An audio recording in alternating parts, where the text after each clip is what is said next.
నేను మీ గంటా మనోహర్ రెడ్డి సమర్పిస్తున్న ఘంటారావం.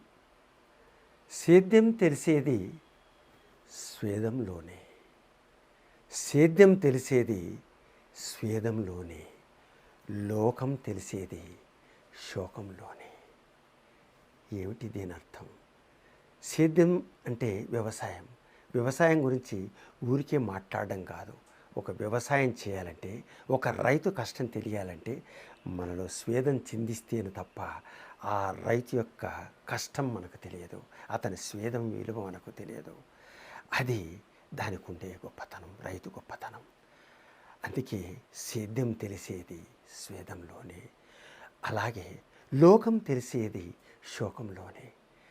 మనకు కష్టాలు వచ్చినప్పుడే నా వారెవరు, పరాయి వారెవరు అనేది, ఈ లోకం ఎవరు అనేది మనకు ఆ శోకంలోనే తెలుస్తుంది తప్ప, సుఖంగా ఉన్నప్పుడు అందరూ మన వాళ్ళలాగే అనిపిస్తారు, మన వాళ్ళలాగే కనిపిస్తారు. కాబట్టి మనకు సుఖమెంతో శోకము అంతే.